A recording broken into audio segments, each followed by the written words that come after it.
Yesu Kristo. Ikiboka.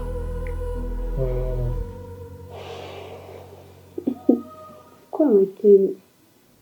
Usije ukafia katikati ya safari. Maana ndo kwanza dereva wako ni leseni ya bucha. Bucha? Itakuwa. Nikwambie kitu gani? Mimi siwezi kufa.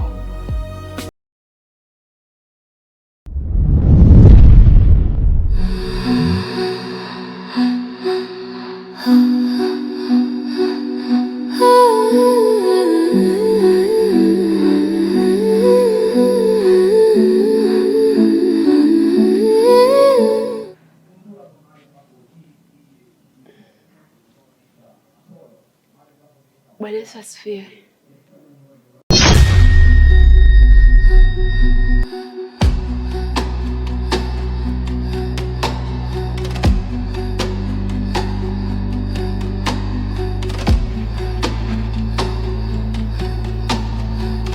Yesu hawezi kufiwa. Labda kwanza ufe wewe. Sipendi majibu yako Samson. Mimi nimekusalimia vizuri tu, wewe unanijibu kwa hasira. Hivi umekuaje lakini mume wangu?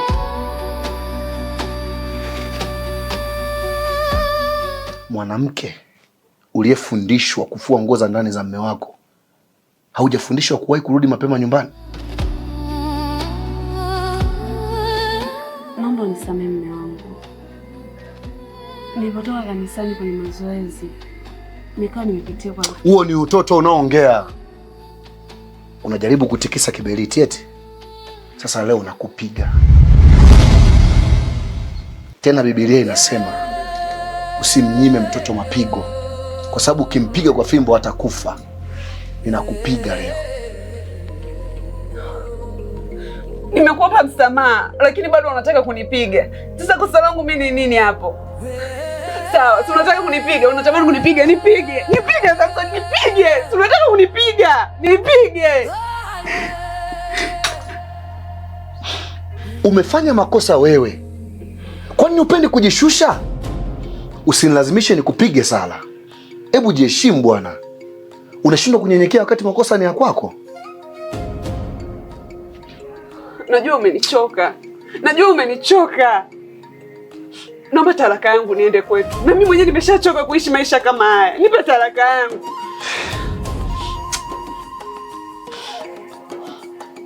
Mke wangu, makosa ni ya kwangu. Najua makosa ni yangu. Naomba unisamehe.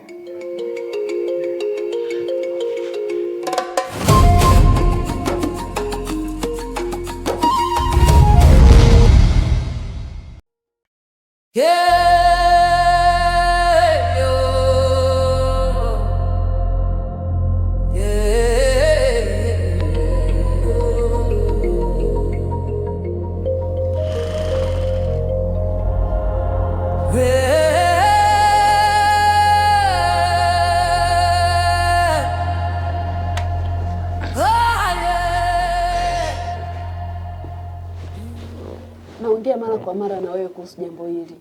Kwa nini unielewi Samson? Uko busy na mambo yako, lakini kwa nini hauko busy kujenga ndoa yako? Mhubiri sura ya 7 mstari wa 9 Biblia inasema, usifanye haraka kukasirika moyoni mwako, kwa maana hasira hukaa kifuani mwa mpumbavu. Kwa hiyo mimi ni mpumbavu, si ndio? Imefikia tu umeanza kunitusi sasa Samson. Kama umenichoka si unirudishe tu nyumbani kwetu.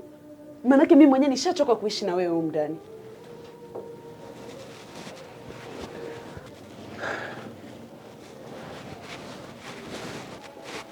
Mke wangu,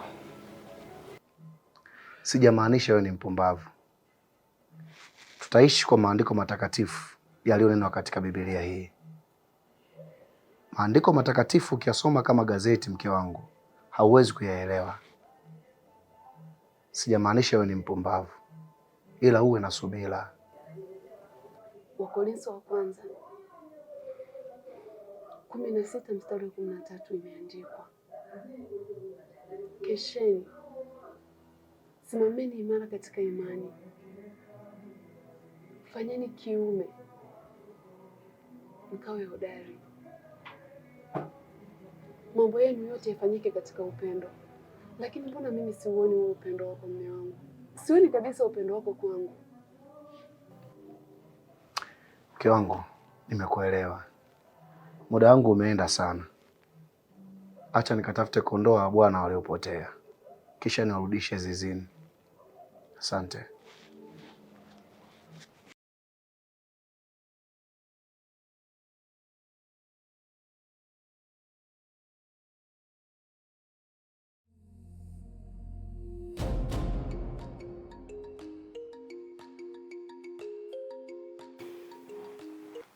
Mama, Samson amekuwa bize kwenda kuhubiri masokoni na mitaani huko. Amesahau ni mwaka wa pili, hajawahi kugusa kabisa mwili wangu. Na hafikiri kabisa kuhusu kuanzisha familia.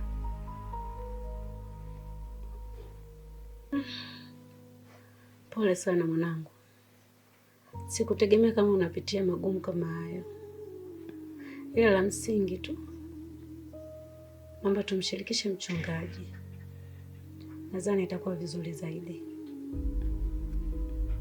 Vyovyote itakavyokuwa sawa tu mama. Mimi nimechoka. Sasa hivi tunaenda kuingia mwaka mwingine. Hakuna mtoto wala hakuna furaha kwenye ndoa yangu. Na mwenzangu yuko bize tu. Na ukiangalia uko mitaani kila mtu ananyoshia mimi mikono mama. Nimechoka. Mwanangu, Biblia inasema mwanamke ataacha wazazi wake na kuambatana na mume wake na kuwa mwili mmoja. Hivyo huna sababu ya kumchukia mume wako. Tulia, ujenge ndoa yako mwanangu. Sawa mwanangu? Sawa mama. Mimi nakuelewa. Naenda kuomba kwa ajili ya kuanza ibada hii.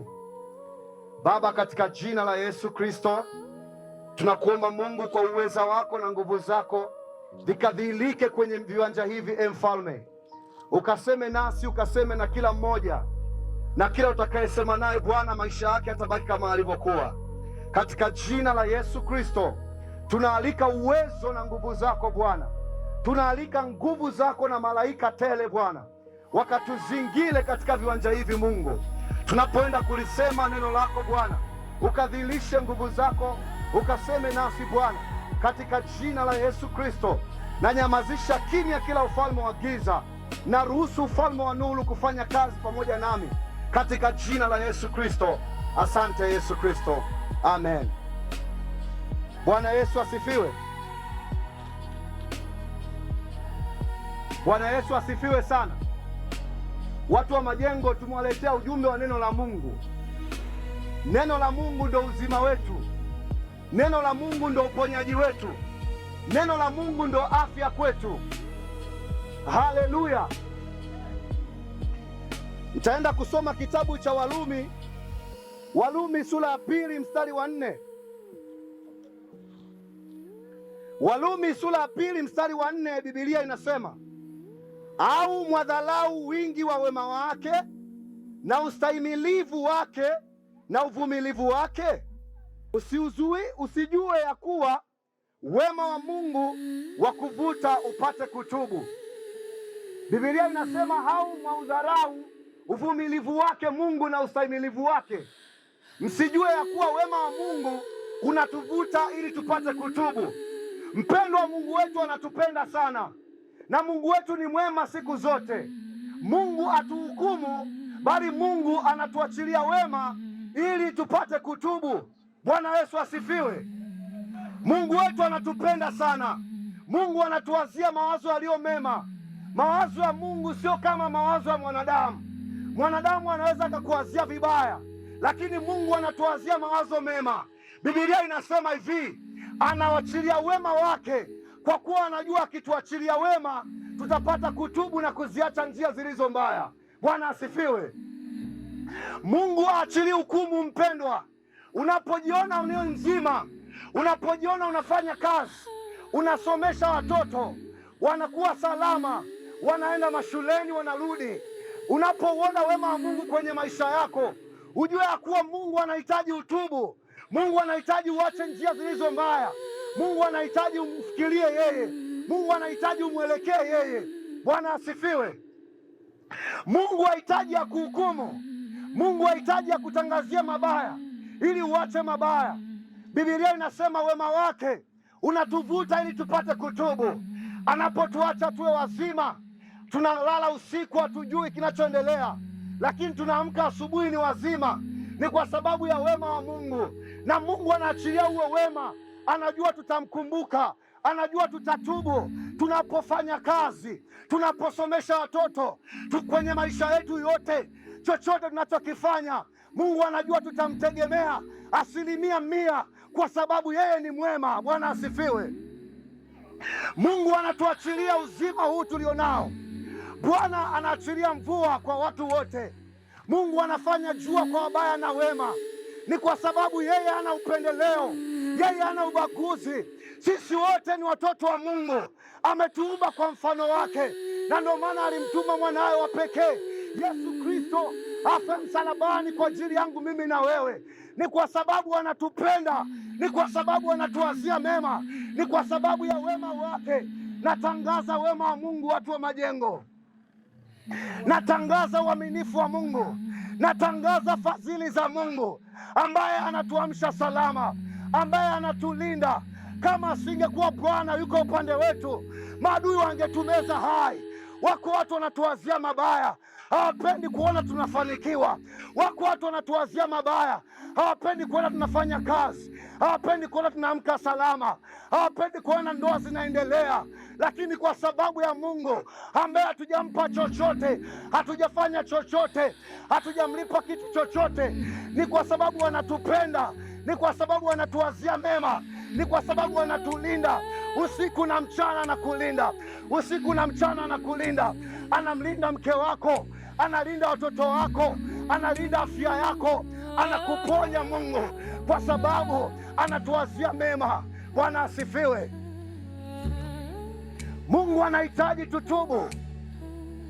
Mungu anahitaji tumkumbuke. Mungu anahitaji tumtazame yeye. Mungu anahitaji tumtegemee. Mungu anahitaji turudi kwake kikamilifu. Yoyote anayesikia sauti hii inatakiwa ajue kwamba Mungu anampenda na anamwazia. Samsoni. Mama. Samsoni mwanangu. Naam. Hivi upoje? Unaishije na mke wako? Miaka 2 huna mtoto. Na unajisikia raha tu. Mkeo analalamika kutwa nzima. Uko bize na kuhubiri. Kweli? Na umesahau kwamba Biblia hiyo inakwambia enendeni duniani mkaijaze nchi. Nchi gani unayoijaza wewe? Au nadhani mimi nafurahia kutokuwa na mjukuu? Au wewe ndio furaha yako hapo ulipo? Mama, samahani. Mimi sikujua kwamba swala hili litakuwa na ukubwa kiasi hiki. Nilijua ni kawaida tu. Lakini nakuahidi mamangu, nitakaa nyumbani na mke wangu, ndaliweka sawa na kila kitu kitakuwa sawa. Kawaida? Kawaida kutokuwa na mtoto? Kawaida kabisa? Na una amani? Na hili swala mwanangu, lazima nilipeleke kwa mchungaji, tukajue solution ni nini. Basi tunamshukuru Mungu sana, Yesu Kristo, malaika wote walioko zamu na wale ambao hawako zamu, kwa kuwafikisha salama kwenye safari yenu kutoka kule nyumbani. Najua mmetoka maeneo tofauti isipokuwa wanangu hapa. Jina la Bwana libarikiwe. Amen. Kwa hiyo tunasema asante kwa sababu malaika walioko zamu, hata wale ambao hawako zamu, Yesu Kristo na umoja wote wa mbinguni umeshiriki kufanya zoezi likuwa rahisi. Hatimaye mmefika hapa na leo tuko kwa ajili ya kikao chetu muhimu kabisa. Nadhani kati yetu hakuna mtu ambaye hafahamu ni kwa nini tumekusanyika. Kila mtu bila shaka anafahamu kwa nini tuko hapa. Kwa hiyo kitakuwa ni kikao kizuri cha muda mfupi tu. Sara, Karibu mwanangu. Asante baba mchungaji. Mimi sina mengi ya kusema. Kama nilivyomwambia mama,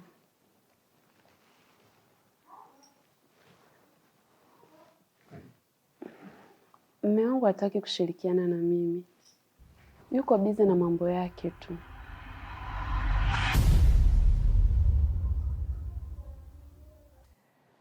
Nimesikia habari hizi kutoka kwa mama muda mrefu tu na tulizungumza kwa mapana kabisa, lakini mwisho wa siku tuliazimia tupate wakati wa kukutana kama hivi na kuzungumza kwa pamoja. Kwa hiyo nadhani ni kikao kizuri.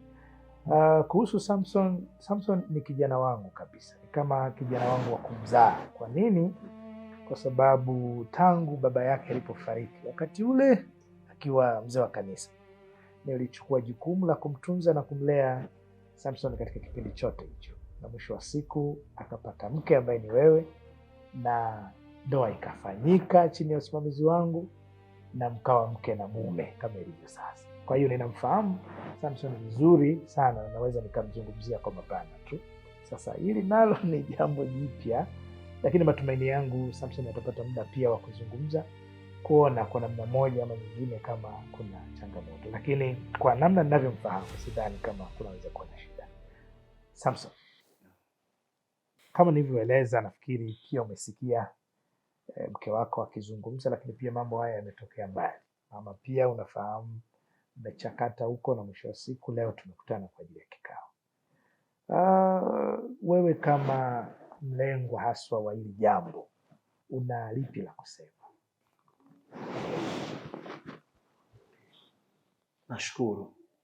Nashukuru kwa kunipa nafasi hii babangu. Mimi nimemkosea sana mke wangu.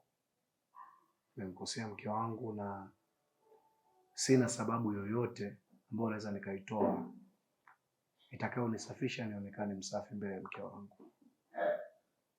Kiukweli nakiri wazi mbele zenu, nimemkosea mke wangu na naomba mke wangu anisamehe mbele yenu nyinyi nyote.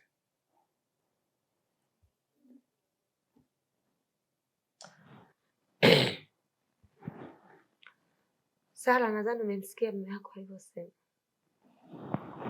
Mimi ninachokushauri ni wewe kuzidisha sana maombi. Funga, omba, simama na Bwana. Ibilisi yupo kazini. Ndoa mwanangu zina changamoto. Usinione mimi na baba yako hapa tumefika mpaka saa hizi ukajua ni kitu rahisi. Mengi tunayoyapitia, mengine hatusemi. Hizi nyumba zina siri. Kwa hiyo nakushauri mwanangu, simama, omba, amka usiku, funga kwa ajili ya ndoa yako. Mimi nawatakia maisha marefu. Karibuni sana. Asante. Nikushukuru sana mama mchungaji, mke wangu, na kushukuru sana. Umezungumza vizuri, lakini kwa kuhitimisha tu, nadhani labda kama mama anaweza kuwa na kusema na Samson, labda nafikiri pia tufungie kwa maombi. Baada ya kama una chochote basi utasema, lakini pia tukuombe tufungie kwa maombi tupate hizo baraka wala. Asante baba mchungaji. Nadhani tumeongea mengi, watoto wamesikia na wameelewa. Naomba tujikabidhi mikononi mwa Bwana. Tuombe. Asante mtakatifu, Bwana wa majeshi, uliyeketi mahali pa juu palipoinuka. Tazama tunaenda kuondoka katika hii nyumba, tunaikabidhi mikononi mwako. Naomba na kushukuru. Amen. Amen. Basi tunamshukuru Mungu sana, na haya yote turudishe sifa na utukufu kwa Mungu. Karibuni sana. Nadhani mama andae chakula sasa. Asante, situenda. Karibuni jamani, chakula kiko tayari. Asante. Hapana, muonje kidogo. Asante. Tunashukuru. Basi sawa. Basi mngemalizia hata soda zenu. Asante.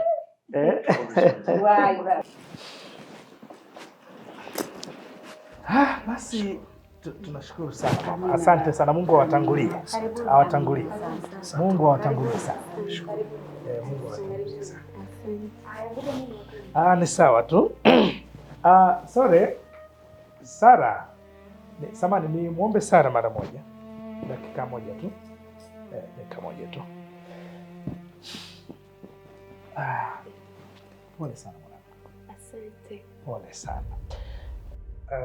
Nimekuita, nilikuwa nataka tuweke mkakati kutokana na hizi changamoto ambazo zimetokea. Nafahamu kwamba sio mwanzo na wala sio mwisho, yanaweza kutokea mambo kama haya kelekele. Kwa hiyo kuna haja sasa ya kuweka utaratibu wa kufanya maombi pamoja na maombi ya siri. Kuna namna ya kufunga kwa siri na kufanya maombi haya katikati za usiku na kadhalika. Kwa hiyo nisipotezee muda, maana wenzio wanaenda, ningeomba unipatie namba yako ya simu ili tuendelee kuweka mikakati vizuri. Itakuwa vizuri tu.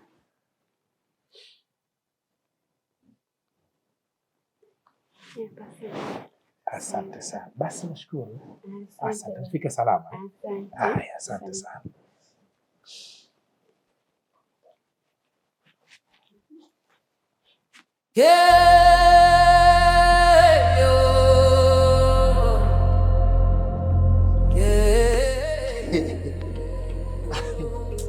Unacheka?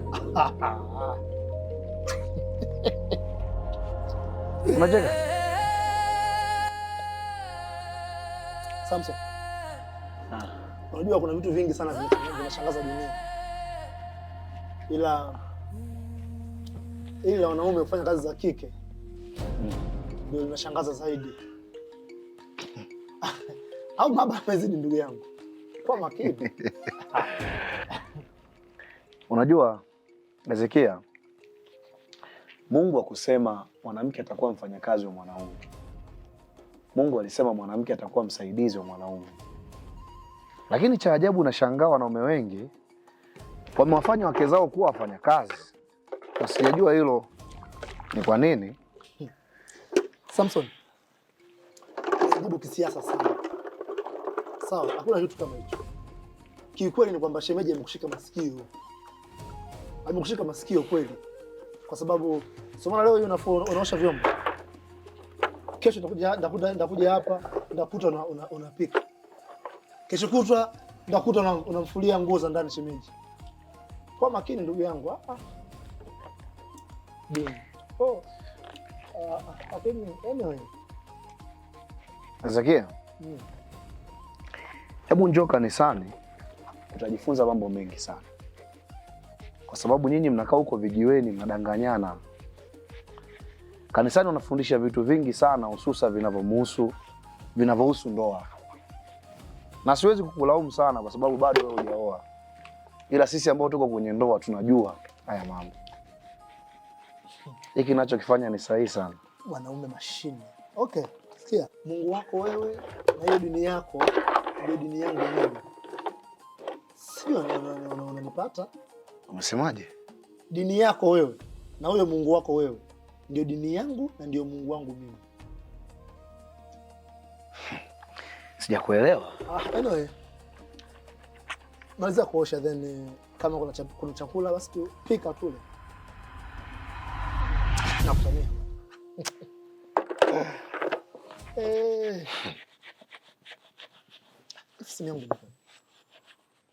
Sikutegemea kukuona hivi ulivyovaa.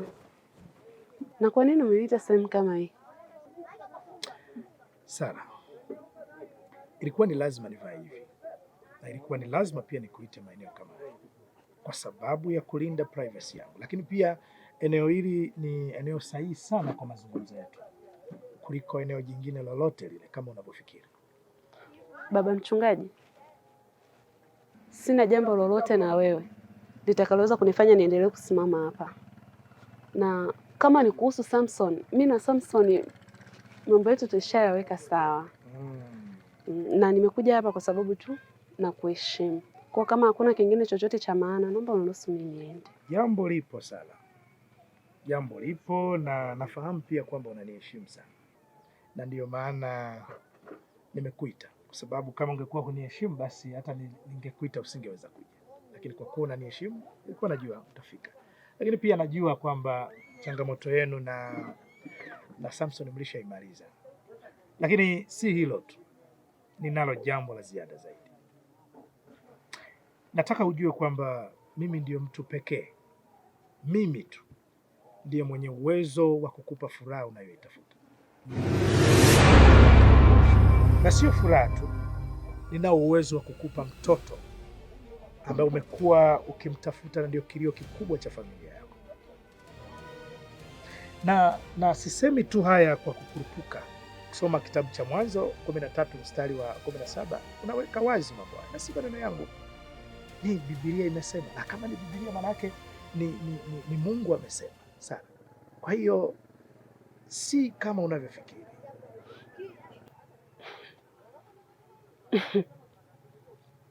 Wazee wenye tabia kama yako nilizani wote walishakufa kipindi cha Sodoma na Gomora, lakini kumbe wewe ulipona. Sasa nisikilize kwa makini baba mchungaji, kama ukiendelea na huu usumbufu, taarifa zako nitazifikisha kwa mama mchungaji. Sikiliza sana, na hii ni muhimu sana.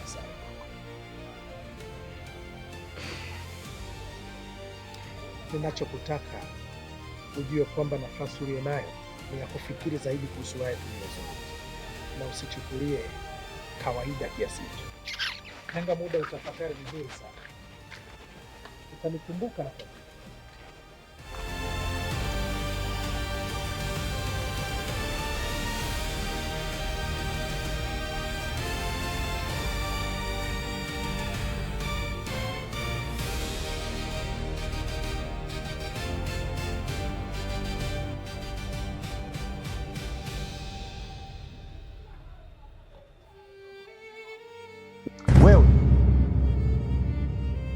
hivi. Hizo mboga ulikuwa kununua wapi? Ulikuwa kununua Kapernaumu? Au ulikuwa Yudea? Au ulikuwa Galilaya? Kwani unapenda kuniona nakasirika? Hizo mboga ulikuwa kununua wapi? Naomba nisamehe mume wangu. Naomba nisamehe sana. Najua nimekosea. Unajua wewe unapenda kuniona nikibadilika eti? Unapenda kuniona nikiwa na sura ya kishetani? Unapenda kuniona nikiwa na muonekano huu? Kwani umekuwa jaribu langu wewe? Biblia inasema kwa kitabu cha Mithali, ni afadhali kukaa juu ya dari kuliko kuishi na mwanamke mgomvi ndani ya nyumba. Na hiki ndicho unachokifanya kwangu eti? Kwani unanifanyia hivi? Umekuwa jaribu langu wewe eti? Niambie, kwa nini umekuwa jaribu langu? Samson mume wangu, asila ukaa kifuani mwa mpumbavu. Maandiko yameandika hivyo. Samson, najaribu kujishusha, kukuomba msamaha kwa sababu najua nimekukosea. Lakini bado mwenzangu unakuwa una hasira tu kama mtoto mdogo. Nini? Mimi ni mtoto mdogo? Mimi ni mtoto mdogo? Unanitukana? Sasa hicho chakula utakula mwenyewe.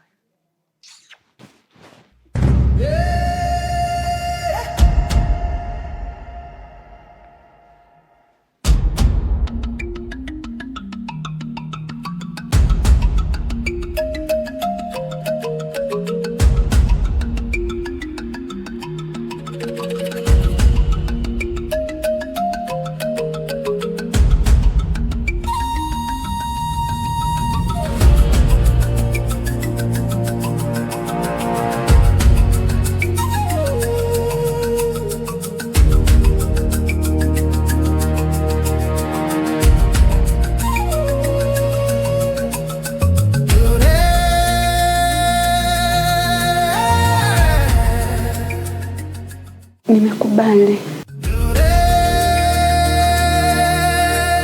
Bwana Yesu asifiwe kanisa. Ni siku nyingine nzuri ambayo Mungu imempendeza, na tumekutana hapa leo kwa ajili ya kumtukuza na kumwabudu yeye, Mungu aliye hai. Lakini mapema kabla hatujaendelea na ibada hii, nipende kusema yako mambo ambayo Mungu ametaka kusema na sisi siku hii ya leo. Lakini moja ya vitu ambavyo ni muhimu sana, mtu wa Mungu ametupa kitu kipya kabisa kuhusiana na watu ambao wanapitia changamoto nyingi kwenye maisha ya ndoa. Ndoa zimekuwa ndoano, si wanawake si wanaume wamekuwa wakipitia changamoto za ndoa. Sasa kabla hatuja kwenda mbali, niombe tu basi tumshukuru Mungu kwa ajili ya siku hii na somo hili la leo, ambapo bila shaka Mungu anakwenda kufanya kitu kipya. Amen.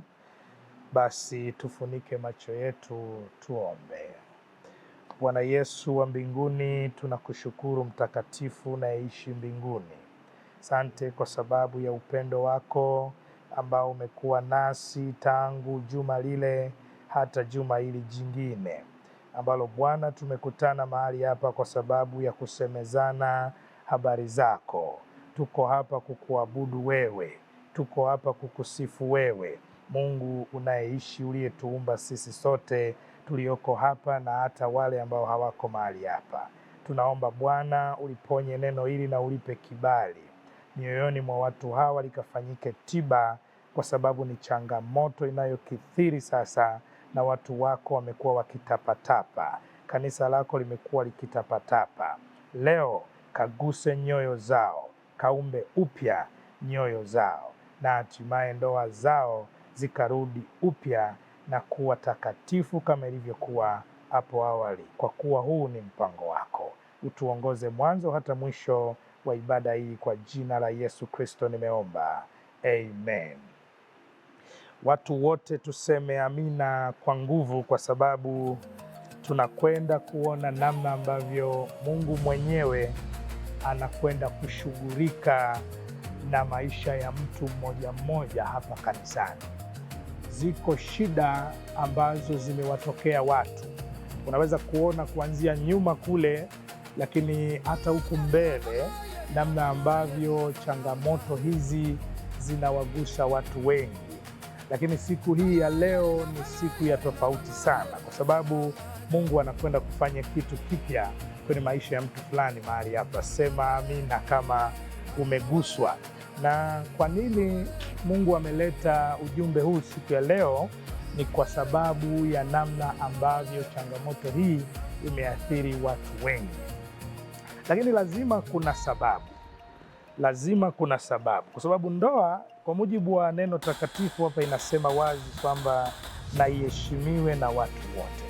Lakini changamoto kubwa ambayo sasa hivi ninaiona ni namna ambavyo watu wanashindwa kuheshimu ndoa za kwao na ndoa za watu wengine.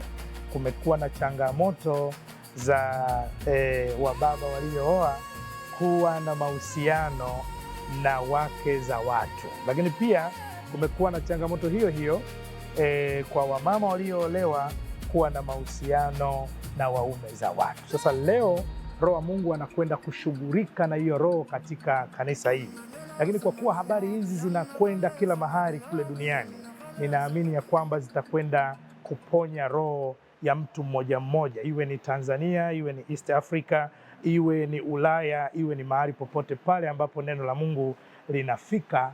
Basi ninaamini kwamba siku ya leo itakuwa ni suluhisho na Mungu atatembea katikati yao. Sikiliza mwanamke mmoja mahali hapa.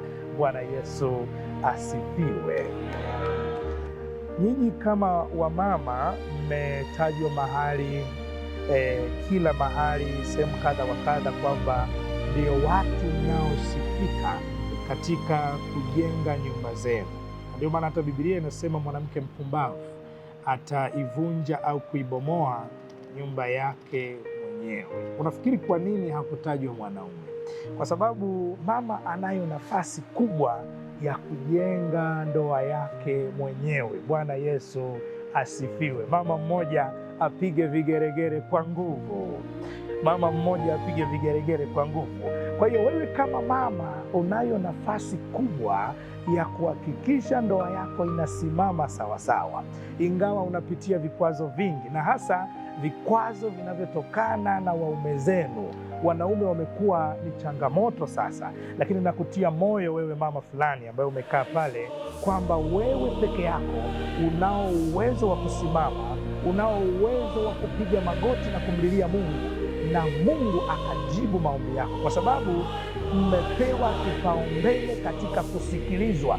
Sikiliza mama mchungaji, mmepewa kipaumbele katika kusikilizwa, na hii inaleta nguvu kwa wamama kwamba yale wanayoyaomba wanapata majibu. Bwana Yesu asifiwe. Lakini si tu wamama, baba pia unapooa unapaswa kujua wewe ni kichwa cha familia. Wababa wengi siku hizi wamekuwa changamoto sana, na wamekuwa sababu ya kuharibu au kuvunja ndoa zao. Bwana Yesu asifiwe. Nimegusa kila mahali kwa sababu naelewa, usije ukaondoka mahali hapa ukaanza kusema mchungaji kilikwenda kikarudi. Maneno haya yametoka moja kwa moja kwa Mungu, na mimi ninatumika tu kama chombo chake cha kukufikishia habari hizi njema, na usikasirike kwa sababu nisipo kueleza sawasawa utakuwa changamoto. Lakini unapaswa kujua pia kwamba dawa chungu, mtumishi wa Mungu, ndiyo inayoponya. Haleluya!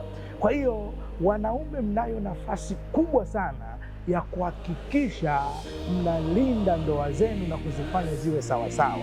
Hivi nikuulize, kwa mfano, unawezaje kutoka mjini, umeenda asubuhi kazini, wewe baba fulani, umetoka hapa, umekwenda kazini, umehangaika, unarudi nyumbani, lakini hauna hata mfuko ambao watoto au mama angekupokea, lakini wewe ndio unakuwa wa kwanza kutaka mapochopocho nyumbani. Unadhani kwa mtindo huu inakuwaje? Leo nataka nikuambie kitu fulani, kwamba wewe kama mwanaume ni kichwa cha familia, lakini kwa mujibu pia wa maandiko matakatifu, Biblia inakutambua kuwa wewe uko hapo nyumbani kwa niaba ya Mungu. Kwa hiyo hupaswi kuyumbayumba, hupaswi kuwa mtu ambaye huna cha kufanya. Neno hili siku zote halijawahi kusema uongo. Kwa hiyo unachotakiwa kujua ni kwamba Mungu mwenyewe anayo heshima kukuona wewe ukihudumia vizuri familia yako, kukuona wewe ukisimamia vizuri familia yako. Bwana Yesu asifiwe, kanisa. Basi wakati mwingine tutazungumza zaidi kuhusiana na hili, lakini siku hii ya leo itumike kama fundisho, kama subject, kuhakikisha kwamba jambo hili linawezekana. Basi tunaweza kusimama ili tuweze kumshukuru Mungu kwa ajili ya neno hili zuri na kufuata ratiba zingine ambazo zinaendelea.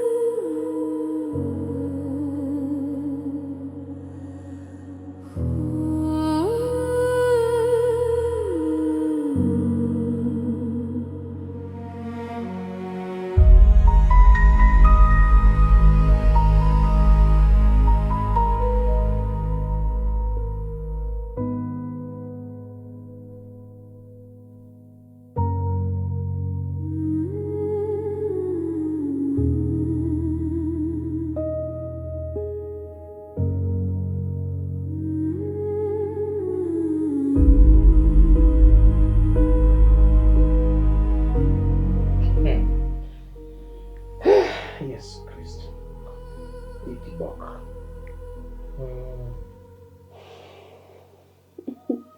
kwa makini, usije ukafia katikati ya safari. Maana ndo kwanza dereva wako ni leseni ya bucha. Itakuwa nikwambia kitu gani? Mimi siwezi kufa, lakini kwa ujio wako wa leo, hii shughuli kazi ipo. Thank you. Unajua, najiuliza sana mara nyingi kwamba hii dunia hii yote hii, kwa mfano, kusingekuwa na nyinyi wanawake, tungeishi. Huyu shetani huyu angeshuka mwenyewe kabisa kuja akaanza kutufundisha mambo kipuuzi kabisa. Na ameshaanza. Oho. Ameanza. Kwa hiyo I love you.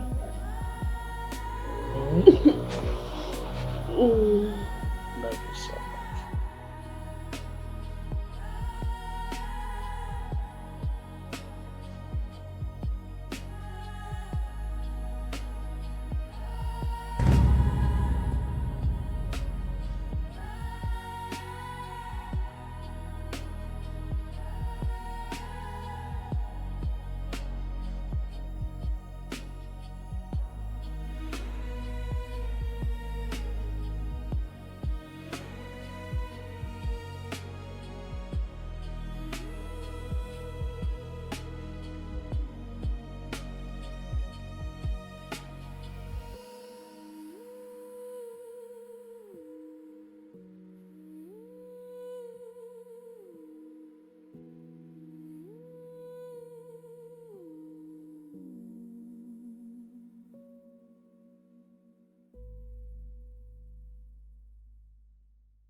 Bwana Yesu asifiwe.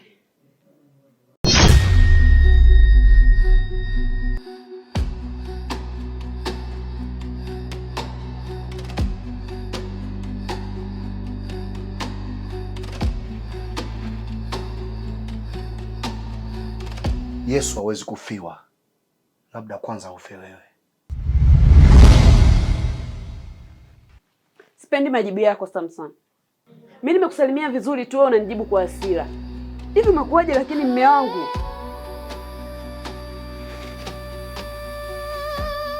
Mwanamke uliyefundishwa kufua nguo za ndani za mume wako, haujafundishwa kuwahi kurudi mapema nyumbani? Naomba unisamehe mume wangu. Nilipotoka kanisani kwenye mazoezi, nikawa nimepitia kwa... Huo ni utoto unaoongea. Unajaribu kutikisa kiberiti eti. Sasa leo nakupiga. Tena Biblia inasema usimnyime mtoto mapigo, kwa sababu ukimpiga kwa fimbo atakufa. Ninakupiga leo. Nimekuomba msamaha, lakini bado unataka kunipiga. Sasa kosa langu mimi ni nini hapo? Sawa, si unataka kunipiga, unatamani kunipiga, nipige. Nipige sasa, nipige. Si unataka kunipiga, nipige. Umefanya makosa wewe. Kwani upendi kujishusha? Usinilazimishe nikupige Sala. Hebu jiheshimu bwana. Unashindwa kunyenyekea wakati makosa ni ya kwako. Najua umenichoka. Najua umenichoka. Naomba talaka yangu niende kwetu. Na mimi mwenyewe nimeshachoka kuishi maisha kama haya. Nipe talaka yangu.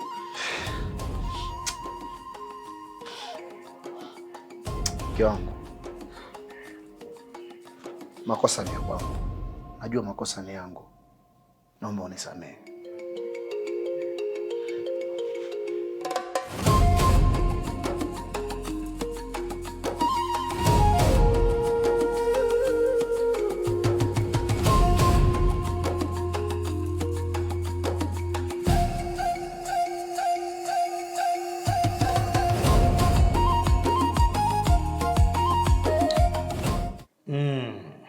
Karibu sana mwanangu.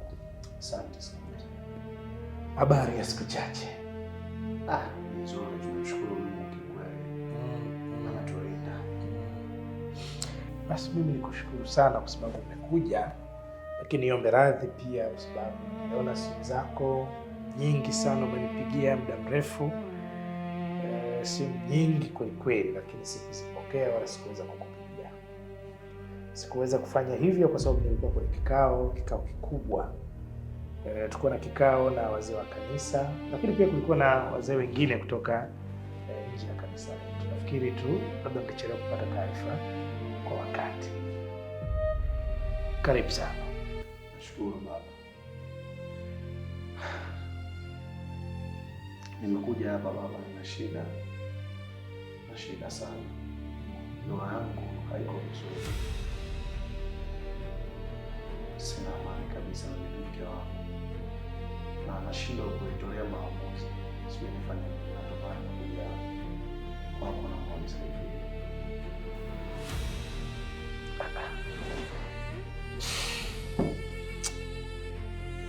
Pole sana mwanangu, lakini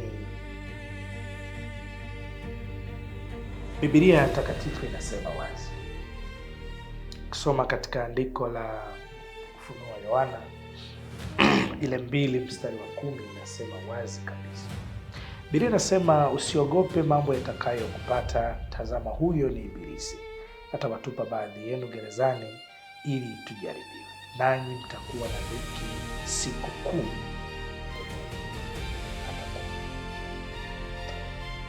Maneno haya si maneno ya kawaida kama ilivyo, maneno ambayo yalikuwa yameweka dhamira ya kutupa jasiri za kupata. Lakini labda nikuulize Samson, umeshawahi kukaa kama familia na kuzungumza mambo haya vizuri kabisa, labda na ndugu wengine na kujaribu kuona inavyokuwa kabla mjadiliano? Umeshawahi kufanya hivyo mara? Nimeshawahi kufanya hivyo. Na kila nikimwita mke wangu anakuwa mkali, hawezi kabisa kunisikiliza. Mwanangu, Biblia inatukumbusha kwa mara nyingine ya kwamba kaeni na wanawake kwa akili. Hujasoma andiko hili? Ninachokiona mwanangu, unahitaji kuwa very much romantic.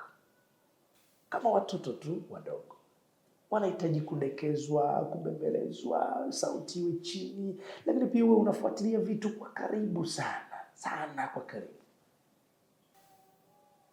Wanahitaji kudekezwa, na wakati mwingine unapozungumza nao usizungumze tu kama unazungumza na mtu fulani wa kawaida. Think about this.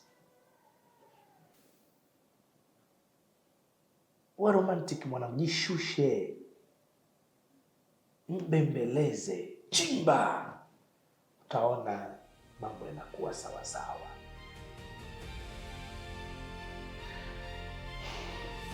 Baba, kiukweli moyo wangu unapoteza kabisa upendo kwa mke wangu. Wakati mwingine nashindwa kama tu Mwenyezi Mungu atusaidie ili niweze kufanya maisha sawa. Kwa hatua iliyofikia, mimi binafsi siwezi, lakini kwa hili ni lazima tumuite Mungu, tunamhitaji Roho Mtakatifu, na tutaomba Mungu atafanya kitu kwa hili. Amen. Basi funika macho yako tuombe. Bwana Yesu, ninakushukuru kwa ajili ya mtoto wako huyu.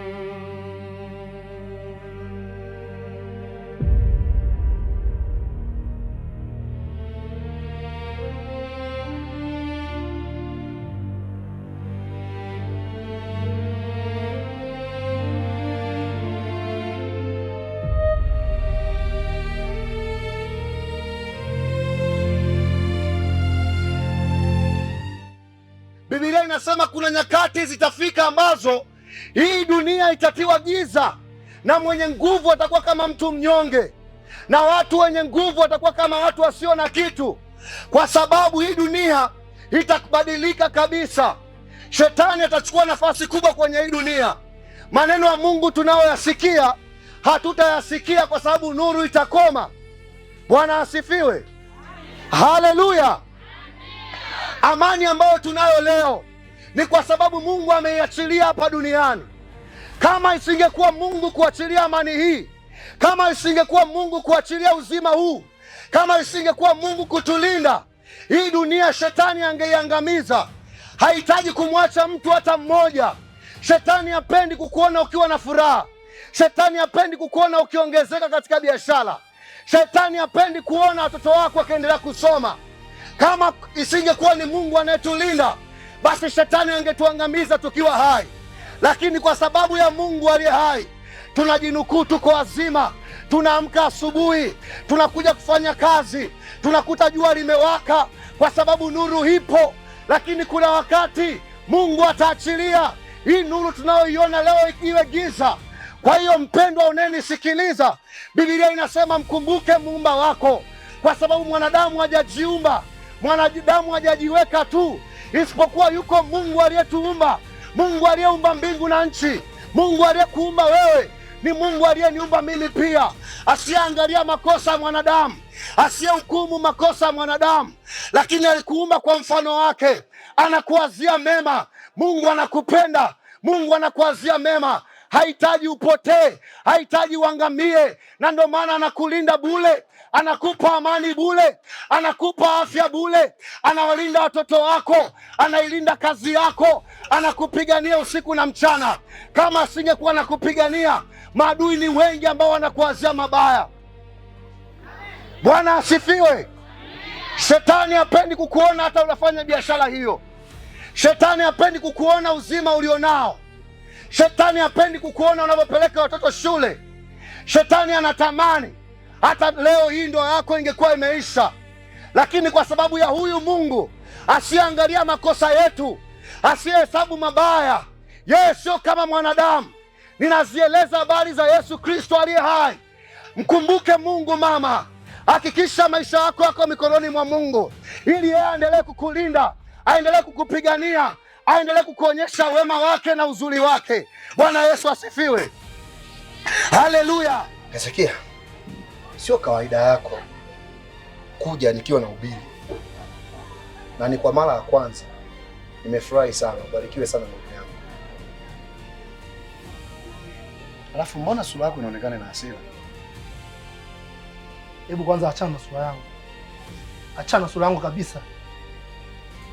Usitaki kujua sura yangu ina nini, ina chuki, ina furaha au ina nini? Sawa, anatuaibisha sana, anatuvua nguo.